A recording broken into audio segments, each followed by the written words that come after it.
ခတ်တင်းနဲ့ခတ်ပြင်းပြင်းရှူတဲ့ဥစ္စာတော့အကောင်းဆုံးပဲအဲ့ဒီကောင်းကောင်းကိုရောက်အောင်လို့တတိနဲ့ပြင်းပြင်းရှူတာနဲ့ဟတ်သွားအောင်လို့စောစောကပြင်ဆင်မှုလေးမှာတော့ခတ်တာလေးရှူပြီးတော့ဆင်းကျင်လိုက်အောင်ဟေးလို့အဲ့ဒါဆိုတာတင်ပါဗျာဘောပေါက်လာတခါကြီးပေါက်ပါဗျာအေးအဲ့လိုပြင်းပြင်းရှူတဲ့အကြောင်းလေးနဲ့ပတ်သက်ပြီးပြောလိုက်အောင်မယ်နော်မရှိပါဗျာအဲ့လိုခတ်တာခတ်တင်းနဲ့ခတ်ပြင်းပြင်းရှူပေးတဲ့အခါကျရင်တို့သွန်လုံးကူကျောင်းဆရာတော်ဘုရားကြီးကတော့အနည်းဆုံးရန်သူအမြန်ဆုံးလာတယ်လို့မိန့်တော်မူတယ်နော်မှန်ပါဗျာအဲ့ဒီအနည်းဆုံးရန်သူအမြန်ဆုံးလာတယ်ဆိုတာဘာလဲလို့ဆိုတော့အနည်းဆုံးရန်သူကဒကာကြီးတို့အနည်းဆုံးရန်သူကဘာတွေတော့ယောဂါတွေဗျယောဂါတွေ96ပါးယောဂဝေနာတွေအနည်းဆုံးရန်သူကြီးပဲနော်မှန်ပါအဲ့ဒီရန်သူတွေလာတာပ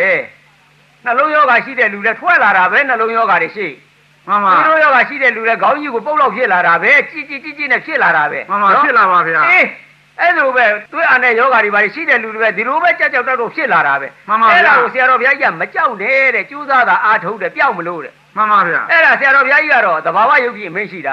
ာအာဂမယုတ်ကြီးကဘာရှိလဲဆိုတော့အာနာပါနာသတိပိတ်ခွေဘာဝိတာဘုလိကတာသတ္တရောသတိပဋ္ဌာနိပရိပူရဏတိသတ္တရောသတိပဋ္ဌာန်ဘာဝိတာဘုလိကတာသတ္တပုဇင်ကြီးပရိပူရဏတိသတ္တပုဇင်ကဘာဝိတာဘုလိကတာဝိတာဝိမုတ်တင်ပရိပူရဏတိလို့အဲ့လိုဆိုတဲ့နော်မှန်ပါဗျာခိုက်တိုးပြောကြဆိုရဲဒီအာနာပါနာသတိကမ္မအားထုတ်ခဲ့လို့ရှိရင်သတိပဋ္ဌာန်တရား၄ပါးပြည့်စုံတယ်သတိပဋ္ဌာန်တရား၄ပါးပြည့်စုံခဲ့လို့ရှိရင်ဘုဇင်ကရမပြည့်စုံတယ်ဘုဇင်ကရမပြည့်စုံရင်မညာဖွညာရတယ်ဟောမှန်ပါဗျာဘုဇင်ခရပါပြည့်စုံရင်မညာဖွညာရတယ်နဲ့ဘုဇင်ခရပါပြည့်စုံတာနဲ့အဲ့ဒီကြားမှာဘာဖြစ်လဲဆိုယောဂါတွေပြောက်တာပဲဗျာမှန်ပါဗျာအဲ့ဓာတွေလာတွေ့ရတယ်အဲ့ဒါအနည်းဆုံးရန်သူအများဆုံးလာတယ်ဆိုတာအဲ့ဒီယောဂါတွေကထွက်လာတာပဲထွက်လာပြီးတော်တော်ကြာပြောက်ကြတာပဲနော်ဒီမှာအဲ့တို့ကြီးမှာတော့ကြာရင်တို့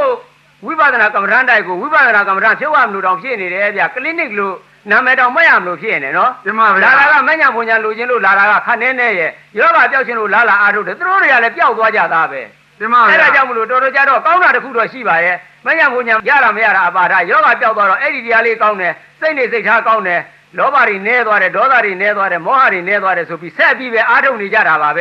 ဒီမှာဗျာအချို့လည်းပဲမညာဖွညာရခြင်းလို့အားထုတ်တဲ့လူတွေကလည်းနေလားငါလည်းကြိုးစားပြီးအားထုတ်ကြတာပါပဲနော်ဒီမှာအေးမကြသေးခင်ကဟို Mrs. Clara တင်ဆိုတဲ့ဒကမာကြီးလည်း10နှစ်လောက်ရှိပြီသူဖြစ်နေတာသွေးတို့ယောဂဖြစ်နေတာလေမှန်ပါအေးသူသမီးကဆရာဝန်မတဲ့သူကလည်းနေတိုင်းအမြဲပဲဆေးထိုးထိုးပေးနေတာပဲတလားတစ်ခါကသူသွေးကိုစမ်းတတ်တယ်တဲ့နော်မှန်ပါဗျာကြည့်တယ်လွန်ခဲ့တဲ့လကတော့ပျောက်သွားလို့များစွာပဲသူတို့ဝမ်းမြောက်ဝမ်းသာဖြစ်ပြီးတော့နေတယ်နော်တင်ပါဗျာအဲ့ဒါမြတ်စွာဘုရားသခင်ကိုရကလည်းဟောတယ်ဒုက္ခဒေါမနတာနာအထင်ကမာရဒုက္ခဒေါမနတာကိုလွန်မြောက်တယ်လို့အဲ့လိုဟောတယ်နော်မှန်ပါဗျာအခုလက်တွေ့အားထုတ်ကြတော့အဲ့ဒီဒုက္ခဒေါမနတာတွေကိုလွန်မြောက်ကုန်ကြတယ်ဒုက္ခဆိုတာကကိုယ်နဲ့စတဲ့ဆင်းရဲတွေဒုက္ခတင်ပါဒေါမနတာဆိုတာစိတ်နဲ့စတဲ့ဆင်းရဲတွေဒေါမနတာမှန်ပါအဲ့ဒီနှစ်ခုစလုံးအကုန်လုံးပျောက်ကုန်ကြတယ်နော်တင်ပါဗျာအေးဒေါမနတာပျောက်တာကမိမိဟရိယဝုဒ္ဓထဲမှာကြည်လင်းပြီးတော့စိတ်ကလေးကိုအေးပြီးမေတ္တာစိတ်တွေပြန့်ပြီးတော့ရန်သူရဲလို့မရှိတော့ဘူးလားကြီးမှန်ပါဗျာတန်တရားကျွေးတာတခါတည်းခြေပြီးဖြစ်သွားတာပဲနော်တင်ပါအချို့များဒီမိမိအာယုံထဲမှာမိမိရန်သူဖြစ်တဲ့ပုဂ္ဂိုလ်ပေါ်လာခဲ့လို့ကြမ်းကြမ်းတမ်းတမ်းကြီးပေါ်လာတာပဲအဲ့ဒီအချိန်မှာတခါတည်းမေတ္တာပို့လိုက်ခဲ့လို့ရှိရင်တခါတည်းချောပြီးတော့ပြုံးတက်သွားတာပဲတဲ့နော်မှန်ပါဗျာအဲ့လိုပြုံးသွားတဲ့အခါကျရင်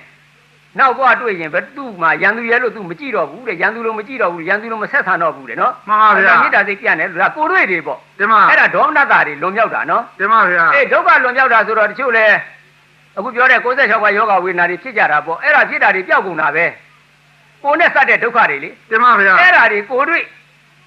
ဒီမှာပြသနေကြတာပဲစွန်းလို့ဆိုအကုန်အဲ့ဒါပျောက်တာကြီးပဲနော်မှန်ပါဗျာအဲ့ဒါကြောင့်မို့လို့ဒီအားထုတ်တဲ့အခါမှာခတ်တန်တန်ခတ်တင်းတင်းခတ်ပြင်းပြင်းရှူတဲ့ဥစ္စာဟာဘုဇင်ခုနှစ်ပါးနဲ့လည်းပြည့်စုံလွယ်တယ်မှန်ပါဗျာဒါတရားနဲ့ပြောနေလို့တပည့်တော်တို့ကဆေးရမယ်တပည့်တော်တို့ကဗုဒ္ဓဘာသာမဟုတ်ဘူးဘာကိုးဝယ်တာပဲညာကိုးဝယ်တာပဲလို့ဆိုတဲ့လူတွေအတွက်ကတော့ပြင်းပြင်းရှူရင်သဘာဝယုတ်တိနဲ့ပြောရလို့ရှိရင်ဟိုပိတ်ဆို့နေတဲ့ပိုက်ကိုလေထိုးသွင်းလိုက်တော့ဘယ်နဲ့နေတယ်လို့ကြီးပွင့်သွားပါဗျာအကုန်ပွင့်မသွားဘူးလားအကုန်ပွင့်သွားပါဗျာပဲအသေးကြောင့်ဖြစ်တဲ့ယောဂါတို့အဆုတ်ကြောင့်ဖြစ်တဲ့ယောဂါတို့နှလုံးကြောင့်ဖြစ်တဲ့ယောဂါဘာကြောင့်ဖြစ်အကုန်လုံးပိတ်ဆို့နေလို့ဖြစ်တာကြီးပဲမှန်ပါဗျာအဲ့တော့ခတ်တန်တန်ခတ်တင်းတင်းခတ်ပြင်းပြင်းရှူပေးလိုက်တဲ့အခါကျတော့အဲ့ဒီလမ်းကြောင်းတွေအကုန်ပွင့်ကုန်တာပဲနော်မှန်ပါဗျာအေးအဲ့ဒီလမ်းကြောင်းတွေအကုန်ပွင့်သွားတဲ့အခါကျရင်လမ်းကြောင်းပိတ်နေလို့ဖြစ်တာပွင့်သွားရင်ဘာလို့သေးတယ်လို့မလိုပါဘူးဗျာအသေးကလည်းအသေးအတွက်အလုတ်လုတ်တာပဲနှလုံးကလည်းနှလုံးအလုတ်လုတ်တာပဲအဆုတ်ကလည်းအဆုတ်အတွက်မှန်မှန်ကြီးလုတ်သွားတော့ယောဂဝေဒနာတွေပျောက်ကုန်တာပဲနော်မှန်ပါပျောက်ပါဗျာအေး96ပါးယောဂဝေဒနာလို့ပြောလို့သာများစွာဖြစ်နေတာဒါပညာနယ်ကသာပြောနေတာပရမတ်နယ်ကတော့ဘာရှိလဲဝေဒနာကမ်းပဲဗျာခံစားနေရတာပဲနော်မှန်ပါဗျာအဲ့ဒါတခုပဲရှိတာပဲအဲ့ဒါပျောက်ဖို့ဥစ္စာကလည်းဒီအကျဉ်းကနေထိုင်ပြီးတော့တစ်ပင်များအရင်ကနေလဲလိုက်တဲ့ကအဖျားတွေကဒီအဖျားတွေကဆင်းဖြစ်ကုန်တာပဲမဟုတ်လားမှန်ပါဗျာအဲ့ဒီအတိုင်းပဲအဲ့ဒီအရင်ကိုဖြတ်လိုက်တယ်လို့ပဲဒီခတ်တန်တန်ခတ်တင်းခတ်ပြင်းပြင်းရှူပေးလိုက်တဲ့အခါကျတော့ ဥဒ္ဒင်ကမလေးနဲ့အရောကမလေးကသွားပြီးဆက်မနေဘူးလား ဆက်ပါဗျာ အဲ့လိုဆက်သွားတဲ့အခါကျတော့အင်္ဂါမင်္ဂအနုသာတိလေးတွေဆက်မသွားဘူးလား အကုန်လုံးဆက်ပါပါ ဥစိတ်တရားလေးတွေဆက်မသွားဘူးလား ဆက်ပါဗျာ အထက်မှာရှိတဲ့ဥသိမ်ဥမမှာရှိတဲ့လေကမကြမ်းအကုန်လုံးဆက်ပြုပြီးတော့အကုန်လုံးကောင်းသွားတာပဲနော် မှန်ပါဗျာ အဲ့လိုကောင်းသွားတဲ့အတွက်လေယောဂဝေနာတွေကလည်းပျောက်ကုန်ကြတာပဲနော် ဒီမှာ ပျောက်လို့လဲလူတွေလာအားထုတ်ကြတာပဲအားထုတ်လို့လည်းပဲအဲ့ဒါကနှွယ်ပြီးတော့တနွယ်ငင်တစ်စင်ပါဆိုလို့အဲ့ဒီကနေဆက်ပြီးယူသွားလို့မညံဖူညာလည်းတချို့ရတဲ့လူတွေရကုန်ကြတာပဲကြိုက်တတ်သွားတာပေါ့ မှန်ပါဗျာ အဲ့ဒါကြောင့်မို့လို့စွန်းလုံးမှာအားထုတ်တဲ့ပုဂ္ဂိုလ်တွေဒီခတ်တန်တန်ခတ်တင်းတင်းခတ်ပြင်းပြင်းရှူပေးတာဟာမူပဲ မှန်ပါ အ ဗျာ ရာရှေ့မောင်မှာဆရာအပြုတ်အပြင်ခံပြီးရှူတာဟာမူပဲဒီနှစ်ခုကမူပဲနော် မှန်ပါဗျာ အဲ့ဒါကြောင့်မလို့ခတ်တန်တန်ခတ်တင်းတင်းခတ်ပြင်းပြင်းရှူရမယ်သို့တော်လည်းပဲအားထုတ်တဲ့အခါမှာ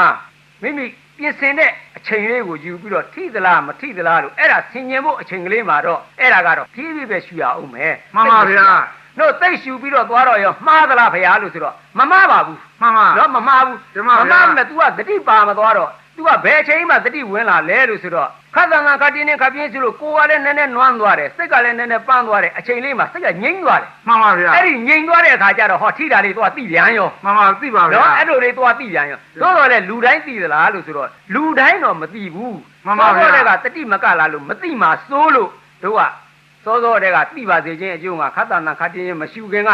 အစာလေးပြိုးပြီးတော့ကြိုးစားရှူဖြည်းဖြည်းလေးရှူအောင်နောက်တော့မှတဖြည်းဖြည်းတန်တန်ကြီးရှူသွားလို့ဟောတာနော် ဒီမှာဗျာ အဲ့ဒါကြောင့်မို့လို့သွန်လွန်နီးနဲ့မညာဖွညာနိဗ္ဗာန်ပြန်မြူတရားဥကိုအလိုရှိတဲ့ပုဂ္ဂိုလ်များဖြစ်ကြရင်ဖြစ်ရင်ကြိုးစားအားထုတ်ပြီးတော့မနေမနာမိဖို့ယောက်ျားဆိုကြိုးစားပွားများအားထုတ်ပြီးတော့မညာဖွညာနိဗ္ဗာန်ပြန်မြူတရားဥကိုအရယူနိုင်ကြပါစေကုန်သတည်း